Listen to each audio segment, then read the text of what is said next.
പുതിയൊരു വീഡിയോയിലേക്ക് എല്ലാവർക്കും സ്വാഗതം. അങ്ങനെ നയന ദേവയാനി പറഞ്ഞ കാര്യങ്ങളൊക്കെ ഓർത്തുകൊണ്ടാണ് കേട്ടോ റൂമിലേക്ക് പോകുന്നത്. അപ്പോൾ ആദർശ് ചോദിക്കുന്നുണ്ടായിരുന്നു എന്താ ആലോചിക്കുന്നതെന്ന്. അപ്പോൾ അമ്മ പറഞ്ഞ കാര്യം കേട്ടില്ലേ, അമ്മ പറഞ്ഞതിലും കാര്യമൊക്കെ ഉണ്ട്. ശരിക്കും പറഞ്ഞാൽ അനാമികയാണ് ഇപ്പോൾ ഇവിടെ ആദ്യമായിട്ട് വരുന്ന മരുമകൾ. ഞങ്ങൾ രണ്ടുപേരും അമ്മ അങ്ങനെ മരുമക്കളായിട്ടൊന്നും കണ്ടിട്ടില്ല, ഒരു അടുക്കളക്കാരിയായിട്ടാണ് ഇപ്പോഴും കാണുന്നതെന്നൊക്കെ പറയാൻ കേട്ടോ. അപ്പോൾ ആദർശാണെങ്കിലും പറയുന്നുണ്ടായിരുന്നു, ഞാൻ നിന്നോട് പറഞ്ഞിട്ടില്ല അമ്മയും അച്ഛനും പറയുന്നൊന്നും കാര്യമാക്കണ്ട എന്നുള്ളത്. മറ്റാരെങ്കിലും നിന്നോട് അങ്ങനെ എന്തെങ്കിലും പറഞ്ഞിട്ടുണ്ടോ എന്നൊക്കെ ചോദിക്കാൻ കേട്ടോ. എന്നാൽ നിനക്ക് സന്തോഷം ഉണ്ടാകുന്നൊരു കാര്യം കാണിച്ചു തരാമെന്ന് പറഞ്ഞിട്ട് ആദർശ് ഫോൺ എടുത്തിട്ട് ഇങ്ങനെ നയനയ്ക്ക് അവാർഡ് കിട്ടിയിട്ടുള്ള കാര്യങ്ങളൊക്കെയാണ് കേട്ടോ കാണിച്ചു കൊടുക്കുന്നത്. അപ്പോൾ ഇങ്ങനെ സന്തോഷമാകുന്നുണ്ട്. ഇപ്പോൾ എല്ലാവരും ഇങ്ങനെ മൂർത്തി സാറിൻ്റെ വീട് എന്നല്ല പറയുന്നത്, ഇപ്പോൾ നയനയുടെ വീട് എന്നാണ് എല്ലായിടത്തും വാർത്തയൊക്കെ വരുന്നത് എന്നൊക്കെ ഇങ്ങനെ പറയാനുണ്ട്. അപ്പോൾ എന്തായാലും നീ അമ്മ പറയുന്നൊന്നും കാര്യമാക്കണ്ട. ശരിക്കും പറഞ്ഞാൽ ഇങ്ങനെ അമ്മമാർ വീട്ടിലേക്ക് മരുമക്കൾ വന്നാൽ അമ്മായിമ്മമാരെ അംഗീകരിച്ചില്ലെങ്കിലും ഭർത്താവ് അവളെ അംഗീകരിച്ചാൽ മതി എന്നൊക്കെ ഇങ്ങനെ പറയാം കേട്ടോ. നിന്നെ ഞാൻ അംഗീകരിക്കുന്നുണ്ടല്ലോ എന്നൊക്കെ പറഞ്ഞിട്ട് ഇങ്ങനെ പറയുമ്പോൾ എനിക്ക് സന്തോഷമാവുന്നുണ്ട് കേട്ടോ. നയനയാണെങ്കിലും പറയുന്നുണ്ടായിരുന്നു, ആദർശേട്ടൻ എന്നെ അംഗീകരിച്ചാൽ മതി, എനിക്കിത്തിരി സ്നേഹം തന്നാൽ മതി എന്നൊക്കെ പറയാൻ കേട്ടോ. അപ്പോൾ എന്തായാലും പിന്നീട് ആദർശ് അംഗീകരിക്കുന്ന കാര്യമൊക്കെ പറഞ്ഞ ശേഷം പിന്നീട് ചോദിക്കുന്ന നയനയോട് ഇങ്ങനെ പറയുന്നുണ്ടായിരുന്നു, നീ എന്തായാലും ഒരു ദുഷ്ടയാണെന്ന് പറയട്ടെ. അപ്പോൾ അതെന്താ ഇപ്പം അങ്ങനെ പറഞ്ഞതെന്ന് ചോദിക്കുമ്പോൾ, നീ ഇങ്ങനെ ഇവിടുന്ന് വീട്ടിൽ 2 ദിവസം പോയി നിന്നപ്പോൾ നിനക്ക് ഇങ്ങോട്ട് വരണമെന്നൊന്നും തോന്നിയില്ലല്ലോ, എന്നിട്ട് ഞാനല്ലേ അവിടെ വന്ന് നാണം കേട്ട് നിന്നെ വിളിച്ചുകൊണ്ട് വന്നതെന്ന് പറയും കേട്ടോ.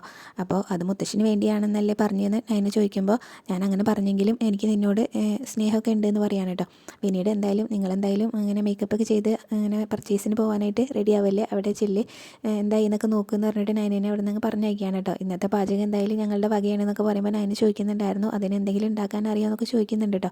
അപ്പോൾ നീ അങ്ങനെ കൊച്ചാക്കൊന്നും വേണ്ട, ഞങ്ങൾ ആണുങ്ങൾ വിചാരിച്ചാലും എന്തെങ്കിലുമൊക്കെ നടക്കും എന്നൊക്കെ ഇങ്ങനെ പറയാനാട്ടോ.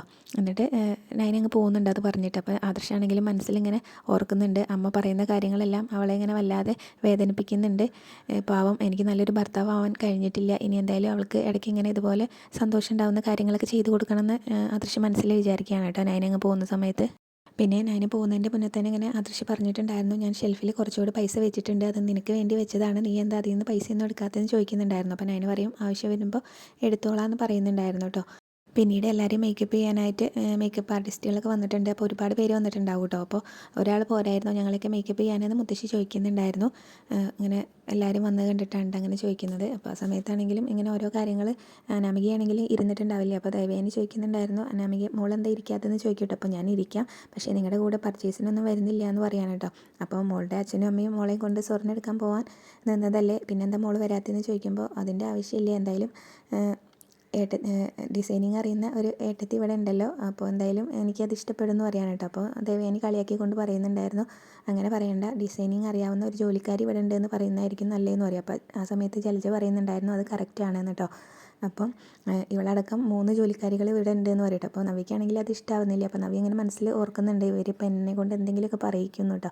പിന്നീട് എന്തായാലും ജലജ അങ്ങനെ പറയുന്ന സമയത്ത് നവിയാണെങ്കിലും പറയുന്നുണ്ടായിരുന്നു, അമ്മയടക്കം 4 പേരുണ്ടെന്ന് പറയട്ടെ. അപ്പോൾ ദേവയാനിക്ക് ഇഷ്ടപ്പെടാതെ ദേവയാനി പറയുന്നുണ്ടായിരുന്നു, 5 പേരുണ്ടെന്ന് പറയടി, എന്നാൽ പിന്നെ ഞാനും കൂടെ അതിൽ പെടുമല്ലോ എന്ന് പറയണം. അപ്പോൾ അങ്ങനെ വഴക്കാവുന്ന സമയത്ത് മുത്തശ്ശി പറയുന്നുണ്ടായിരുന്നു, ഒന്ന് നിർത്താനായിട്ട് പറയാൻ കേട്ടോ.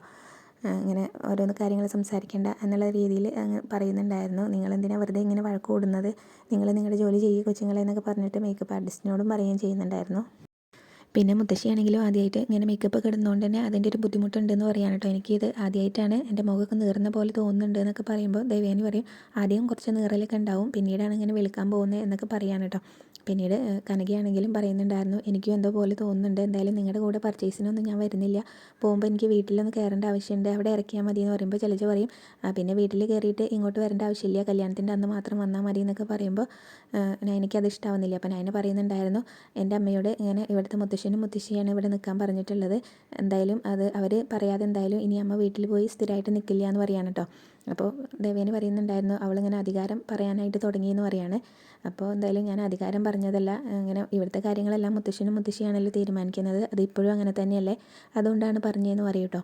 പിന്നീട് എന്തായാലും അങ്ങനെ സംസാരിക്കുന്ന സമയത്താണെങ്കിലും ജലജയ്ക്ക് അത് ഇഷ്ടമാവാതെ ജലജ പറയുന്നുണ്ടായിരുന്നു, ഇപ്പോൾ ഭർത്താവിനെ ഇങ്ങനെ വട്ടം പിടിച്ചിരിക്കുകയാണല്ലോ എന്ന് പറയും. അപ്പോൾ ഞാൻ പറയുന്നുണ്ടായിരുന്നു, ഞാൻ എൻ്റെ ഭർത്താവിനെ വിട്ടു പോകാൻ ആഗ്രഹിക്കുന്നില്ല, എൻ്റെ കൂടെ ഭർത്താവിൻ്റെ കൂടെ തന്നെ നിൽക്കണം എന്ന് ആഗ്രഹിക്കുമ്പോൾ ഞാൻ അങ്ങനെ തന്നെയല്ലേ ചെയ്യേണ്ടത് എന്നൊക്കെ ഇങ്ങനെ പറയുന്നുണ്ടായിരുന്നു കേട്ടോ. അപ്പോൾ ദേവയാനിക്കാണെങ്കിലും അത് ഇഷ്ടമാവുന്നില്ല, ഞാൻ ഇങ്ങനെ ഇവിടുന്ന് മാറി നിന്നപ്പോഴും ഇങ്ങനെ ആദർശേട്ടൻ്റെ മനസ്സിൽ എനിക്കൊരു സ്ഥാനമില്ല എന്ന് അറിഞ്ഞപ്പോഴാണ് ഞാൻ ഇവിടുന്ന് മാറി നിന്നത്, പക്ഷേ ആദർശേട്ടൻ തന്നെയാണ് എന്നെ സ്നേഹത്തോടു കൂടി വിളിച്ചു കൊണ്ടുവന്നതെന്നൊക്കെ പറയുന്നുണ്ടായിരുന്നു കേട്ടോ. അപ്പോൾ ദേവയാനിക്ക് ഇഷ്ടപ്പെടാതെ ഓരോന്ന് പറയുന്നുണ്ടായിരുന്നു. അപ്പോൾ മുത്തശ്ശിയാണെങ്കിലും ഇങ്ങനെ വഴക്ക് കൂടാതെ മിണ്ടാതിരിക്കാനായിട്ട് പറയാം കേട്ടോ. ഇന്ന് നമ്മൾക്ക് സന്തോഷം തരാൻ വേണ്ടിയിട്ടാണ് ഇവിടുത്തെ ആണുങ്ങളൊക്കെ അടുക്കളയിൽ കയറിയിട്ടുള്ളത്, അത് വെറുതെ നശിപ്പിക്കരുത് എന്നൊക്കെ പറയണം. അപ്പോൾ എന്തായാലും ദേവയാനി കുറച്ചൊന്ന് അടങ്ങുന്നുണ്ട്. ഇതൊക്കെ കേട്ടുകൊണ്ട് നിൽക്കുന്ന അനാമികയാണെങ്കിലും മനസ്സിലോർക്കുന്നുണ്ട്, ഇവിടുത്തെ 2 മരുമക്കളും ഏത് നിമിഷം വേണമെങ്കിലും പുറത്തു പോവാം. അപ്പോൾ എന്തായാലും ഞാനിവിടെ വന്നിട്ടുണ്ടെങ്കിൽ എനിക്കിവിടെ ഭരിച്ച് മുടിക്കാമെന്നിങ്ങനെ ഓർക്കുകയാണ് കേട്ടോ, അങ്ങനെ മനസ്സിൽ. പിന്നീട് ജയനും അതുപോലെ തന്നെ അജയനും കൂടെ അങ്ങനെ സംസാരിക്കുകയാണ്. അപ്പോൾ അവർക്കിങ്ങനെ ഹോട്ടലിൽ പോയി പുറത്തുനിന്ന് ഫുഡ് കഴിക്കണം കേട്ടോ. അപ്പോൾ എന്നാലല്ലേ അവർക്ക് 2 പെഗ് അടിക്കാൻ പറ്റുള്ളൂ, എന്നാലേ നമുക്ക് അത് നമ്മൾ വല്ലപ്പോഴും അല്ലേ പെഗ് അടിക്കുന്നത്. ഇന്ന് നമുക്ക് ഹോട്ടലിൽ പോയി ഫുഡ് കഴിച്ചിട്ടുണ്ടെങ്കിൽ അതും കൂടെ നടത്തായിരുന്നു എന്നൊക്കെ ഇങ്ങനെ പറഞ്ഞുകൊണ്ടിരിക്കുകയാണ്. അപ്പോഴാണ് കേട്ടോ അനിയും അതുപോലെ തന്നെ ആദർശും അഭിയും കൂടെ വരുന്നത്. അപ്പോൾ അങ്ങനെ ആദർശിനോടും കാര്യം പറയുന്നുണ്ടായിരുന്നു, നമുക്കിങ്ങനെ പാചകമൊന്നും അറിയില്ലല്ലോ, നമുക്ക് ഹോട്ടലിൽ പോയി കഴിച്ചാൽ പോരെ എന്നൊക്കെ ഇങ്ങനെ ചോദിക്കുകയാണ് കേട്ടോ. അപ്പോൾ അതെന്തായാലും നടക്കുമെന്ന് തോന്നുന്നില്ല, മുത്തശ്ശനല്ലേ നമ്മളോട് അടുക്കളയിൽ കയറാൻ പറഞ്ഞതെന്നൊക്കെ ആദർശ് പറയാൻ കേട്ടോ. പിന്നെ അങ്ങനെ ഹോട്ടലിൽ നിന്ന് ഫുഡ് ഇങ്ങോട്ട് വരുത്താമെന്ന് മാത്രമേ ഉള്ളൂ എന്നിങ്ങനെ പറയുന്ന സമയത്ത് എന്നാൽ പിന്നെ അങ്ങനെ സംസാരിച്ച് നോക്കാമെന്നൊക്കെ പറയുന്നുണ്ടായിരുന്നു കേട്ടോ. അങ്ങനെ സംസാരിക്കാനായിട്ട് ആദർശിനോട് പറയാണ്. അപ്പോൾ ഇവരുടെ സംസാരം കേട്ടുകൊണ്ടാണ് മുത്തശ്ശൻ അവിടേക്ക് വരുന്നത്. അപ്പോൾ മുത്തശ്ശൻ ചോദിക്കുന്നുണ്ടായിരുന്നു, എന്താ ഇവിടെ ചൂട് പിടിച്ചൊരു ചർച്ച നടക്കുന്നതെന്ന്. അപ്പോൾ ആദർശാണെങ്കിലും പറയും, അങ്ങനെ അച്ഛൻ പറയുകയാണ് നമുക്ക് ഹോട്ടലിൽ പോയി ഫുഡ് കഴിച്ചാൽ പോരെയെന്ന് ഇങ്ങനെ ചോദിക്കുകയാണ് കേട്ടോ. അപ്പോൾ ജയനാണെങ്കിലും പെട്ടെന്ന് പറയുന്നുണ്ടായിരുന്നു, ഞാൻ പറഞ്ഞിട്ടില്ല, അത് ഇവൻ്റെ അഭിപ്രായം മാത്രമാണെന്ന് പെട്ടെന്ന് പറയാൻ കേട്ടോ ആദർശിനോട്. അപ്പോൾ എന്തായാലും മുത്തശ്ശനാണെങ്കിലും പറയുന്നുണ്ടായിരുന്നു, എനിക്കും അടുക്കളയിൽ കയറി പരിചയമൊന്നുമില്ല, പക്ഷേ നമുക്കും ഇതൊക്കെ പറ്റുമെന്ന് അവർക്ക് കാണിച്ചു കൊടുക്കണ്ടേ. അങ്ങനെ ഇപ്പം എന്തായാലും ആണിനും പെണ്ണിനും ഒക്കെ തുല്യ സ്ഥാനം തന്നെയാണ്, പക്ഷേ നമ്മുടെ കാലത്തൊന്നും അങ്ങനെയൊന്നുമല്ല.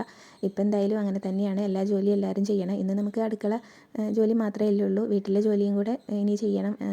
ഒരിക്കലെങ്കിലും മാസത്തിലൊരിക്കലെങ്കിലും പെണ്ണുങ്ങളുടെ ജോലിക്കാരാവണം നമ്മൾ എന്നൊക്കെ ഇങ്ങനെ പറഞ്ഞിട്ട് ഇങ്ങനെ കുറേ ഉപദേശങ്ങളൊക്കെ കൊടുക്കുന്നുണ്ടായിരുന്നു കേട്ടോ. അപ്പം നമുക്കറിയാവുന്ന പോലെയൊക്കെ ചെയ്യാം എന്നൊക്കെ പറഞ്ഞിട്ട് നിങ്ങൾ ഡ്രസ്സ് മാറി വരുമെന്ന് പറയാം കേട്ടോ. അപ്പോൾ എന്തായാലും പിന്നീട് എല്ലാവരും ഡ്രസ്സ് മാറാനായിട്ട് പോകുന്നുണ്ടായിരുന്നു. ആദർശ് പനിയാണ് ആദ്യം തന്നെ വേഷമൊക്കെ മാറി വരുന്നത്, ഒരു മുണ്ടും ബനിയനും തോർത്തൊക്കെ പിടിച്ച് ഒരു പാചകക്കാരൻ്റെ ലുക്കിലാണ് കേട്ടോ വരുന്നത്. എന്നിട്ട് ആദർശ് പറയുന്നുണ്ടായിരുന്നു, ഞാൻ ഈ വേഷം ധരിച്ചത് ഒരു പാചകക്കാരൻ്റെ ലുക്ക് വരാനാണെന്ന് പറയും. അപ്പോൾ പനിയാണെങ്കിലും കളിയൊക്കെ കൊണ്ട് പറയുന്നുണ്ടായിരുന്നു, അല്ലെങ്കിലും അങ്ങനെ തന്നെയാണല്ലോ എന്ന്. അപ്പോൾ ആദർശ് ചോദിക്കും, നീ എന്താ പറഞ്ഞതെന്ന്. അല്ല ഏട്ടനെ വല്ലതും ഉണ്ടാക്കാനൊക്കെ അറിയുമോ എന്നൊക്കെ ചോദിക്കുന്നുണ്ടായിരുന്നു കേട്ടോ. അതിനുശേഷം ആദർശ് ഹോട്ടലിൽ നിന്ന് ഫുഡ് വരുത്തുന്നതിനെ കുറിച്ചാണ് കേട്ടോ അനീനോട് പറയുന്നത്. നീ എന്തായാലും ഇങ്ങനെ പുറത്ത് പോയിട്ട് ഫുഡ് വാങ്ങിച്ചിട്ട് വാ എന്നൊക്കെ ഇങ്ങനെ പറയുന്നുണ്ടായിരുന്നു, മതിൽ ചാടി പോയാൽ മതി എന്നൊക്കെ പറയാൻ കേട്ടോ അനീനോട്. അപ്പോൾ അനി പറയുന്നുണ്ടായിരുന്നു, സെൻട്രൽ ജയിലിനെക്കാട്ടിലും വലിയ മതിലാണ് ഇവിടെ, ഇനിയിപ്പോൾ അത് ചാടി എന്നിരിക്കട്ടെ, അപ്പോൾ അത് ഫുഡും കൊണ്ട് വരുന്ന സമയത്ത് മുത്തശ്ശൻ കണ്ടാൽ പണിയാവില്ലേ എന്നൊക്കെ പറയാൻ കേട്ടോ. അതൊന്നും നടക്കില്ല എന്ന് പറയാണ്. എന്തായാലും നമുക്ക് പിന്നീട് ആ സമയത്തേക്ക് അജയനും അതുപോലെ തന്നെ ജയനും കൂടെ വരുന്നുണ്ടായിരുന്നു കേട്ടോ. അപ്പോൾ നിനക്ക് എന്തെങ്കിലും ഉണ്ടാക്കാനൊക്കെ അറിയുമെന്ന് ആദർശിനോടും ചോദിക്കുകയാണ്. അപ്പോൾ ഞങ്ങളിങ്ങനെ പച്ചക്കറിയൊക്കെ അരിഞ്ഞു തരാം എന്നൊക്കെ പറഞ്ഞിട്ട് പിന്നീട് എല്ലാവരും അടുക്കളയ്ക്ക് അങ്ങ് പോവാണ് കേട്ടോ. അപ്പോൾ ആ സമയത്ത് മുത്തശ്ശൻ അവിടെ പണിയൊക്കെ തുടങ്ങിയിട്ടുണ്ടാവും, അവിടെ ഉള്ളി എന്തോ അരിഞ്ഞുകൊണ്ടിരിക്കുകയാണ് കേട്ടോ. അപ്പോൾ ആദർശ് പറയുന്നുണ്ടായിരുന്നു, മുത്തശ്ശന് എന്തൊക്കെ അറിയാമെന്ന് തോന്നുന്നുണ്ട് എന്നിങ്ങനെ പറയുമ്പോൾ അനി പറയും, അതെല്ലാവർക്കും അറിയാവുന്ന ജോലി തന്നെയാണ് മുത്തശ്ശൻ ചെയ്യുന്നതെന്ന് പറയും കേട്ടോ. എന്നിട്ട് പിന്നെ എല്ലാവരും കൂടെ ഓരോന്ന് സാധനങ്ങളൊക്കെ നോക്കുന്നുണ്ടായിരുന്നു. അപ്പോൾ മസാലപ്പൊടി എവിടെയും കാണാനില്ല കേട്ടോ. അപ്പോൾ ആദർശ് പറയുന്നുണ്ടായിരുന്നു, മസാലപ്പൊടി കിട്ടിയാലേ കാര്യങ്ങൾ നടക്കുകയുള്ളൂ, എന്നാൽ പിന്നെ അതെല്ലാം കൂടെ അങ്ങ് ചേർത്ത് ഉണ്ടാക്കിയാൽ മതി എന്നൊക്കെ പറയുമ്പോൾ എവിടെ തിരഞ്ഞിട്ടും കാണാനില്ല. അപ്പോൾ അബിയാണെങ്കിലും ഒരു ടിന്നെടുത്ത് കൊടുത്തിട്ട് ഇങ്ങനെ ഇതാ മസാലപ്പൊടി എന്ന് പറയുന്നുണ്ട്. അപ്പോൾ ജയൻ അത് തുറന്ന് നോക്കിയിട്ട് പറയും, ഇത് മല്ലിപ്പൊടിയാണെന്ന് പറയും കേട്ടോ. പിന്നീട് എന്തായാലും അനി തപ്പിപ്പിടിച്ച് മസാലപ്പൊടി കൊണ്ട് കൊടുക്കുന്നുണ്ടായിരുന്നു. അപ്പോൾ ആ സമയത്താണെങ്കിലും ആദർശ് പെട്ടെന്ന് പറയുന്നുണ്ടായിരുന്നു, ഇനിയിപ്പോൾ പെപ്പർ വേണം, പെപ്പർ ഇല്ലാതെ ഒരു കാര്യം നടക്കില്ല എന്ന് പറയാൻ കേട്ടോ. അപ്പോൾ ആ സമയത്ത് മുത്തശ്ശൻ ചോദിക്കുന്നുണ്ടായിരുന്നു, ഇന്ന് വല്ലതും നടക്കുമോ എന്നൊക്കെ ഇങ്ങനെ ചോദിക്കുകയാണ് കേട്ടോ. അപ്പോൾ അവിടെയാണ് ഇന്നത്തെ എപ്പിസോഡ് അവസാനിച്ചിട്ടുള്ളത്.